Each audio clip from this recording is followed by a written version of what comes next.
wasaaradda dib u heshiisiinta iyo arrimaha federaalka ee dowlad goboleedka Galmudug ayaa maanta magaalada Dhuusamareeb ee caasimada dowlad goboleedka Galmudug waxa ay ku soo xirtay tababar soconaya muddo 4 cisho ah waxaana ka soo qayb galay xubno ka socday dowlad goboleedka Galmudug ugu horeyntiina waxa ka hadlay gudoomiyaha caasimada Macalin Nuur Cilmi Cabdulle waxa uu na sheegay in ay tahay arrin mudan in la bogaadiyo dadku waxay leeyihiin Galmudug ra'iisul wasaaraha ka dhex jooga dhaqaale looga bixinaa ma awal heshiinayso waa inaan ka beerina taas oo aan niraana waan heshiinay waan israacnay waan hormarnay waan gaari doonaa keenay xil raba waa helaya keenay xoolo raba waxay ku jiraan dhulkeena iyo dhexdeena ku jiraan caasimadu markay caasimad noqoto dhalinyarada kulligood wada shaqaalay noqonaya ana idin ballan qaadaya kulligiina wada shaqaysaan waayo haddaysan caasimadu caasimad noqon oo aan macnaheedii iyo muunadeedii la helin meesha waa lagu kala cararaya laakiin hadday caasimad noo noqoto calafkeeday wadataa cid kastoo lana waa imaanaysaa waa la maal gashanaya midigtaada dhunkanay ma maqli jirtay midigtiina dhunkanaysaa fadhiga ka kaca ilaahay idankiisa maamul daadejinta iyo federaaleysiga Soomaaliya oo dhan baa hadda ku hormartay anaga iyo waxna la mida mooyaane bulshadii ka soo qayb galay kulankan oo soconaya muddada 4 cisho ayaa iyaguna dhankooda sheegay waxyaabihii ay ka kororsadeen intii uu socday kulanka muddada halkaan aan joognay waxyaabaha ugu wanaagsan ee faa'iidada lahaayeen ka barana waxa kamid ahay markii laga soo tagay jeedinta iyo fahamka federalismka iyo waxyaabaha la midka ah waxyaabihii shaloo dhan aan u doodaynay u kala sacbisaneynay qorqoreynay waa iyaga waxa nagala geey doona nooca uu yahay federaalka aan anagu rabno Galmudug u baahanahay inay noqoto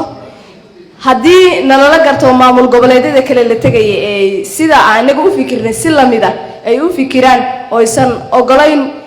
in anaga dawladii dhexe iska duminay tii horena mucaaradnay midda dambo ah in maamuladii kala tagaana ee Soomaaliya kala tagta aysan qaadan diidaan waxaan hubaa dad ay kamid yihiin inay ka faa'iideen wax badan oo ay kamid tahay inay bartaan dad ku cusub ee wali baranin sidoo kale ay kamid tahay inay bartaan federalismka macnaha ay tahay sidoo kale inay bartaan dib u heshiisiinta Galmudug loo qaban doono ma loo baahan yahay ma loo baahna maadaama doodo badan aan sameynay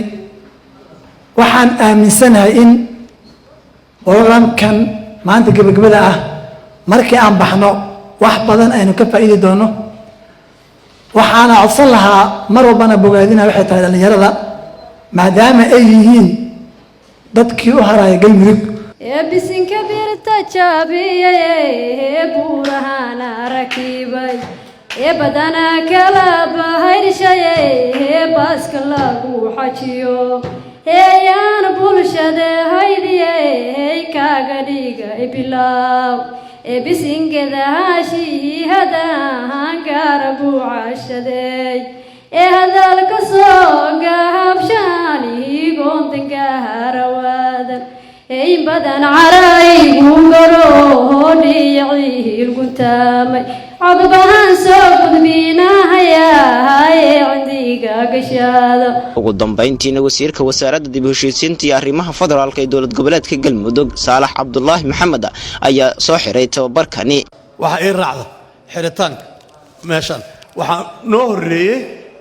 waxa la yiraahdo dib u heshiisiin bal kelmadan marka ugu horeysa hana ila yaabina xoogay macalinimo oo yar ay ugu jirto macalin ahaa jiray waxaan marka hore we want to explain waxaan rabnaa inaan sharaxno waxa la yiraahdo dib u heshiisiin ayadoo Ingiriisa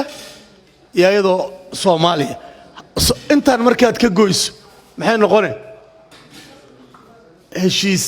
tan aad ka goyso heshiisiin marka waxa waaye dad intii isdagaalay dad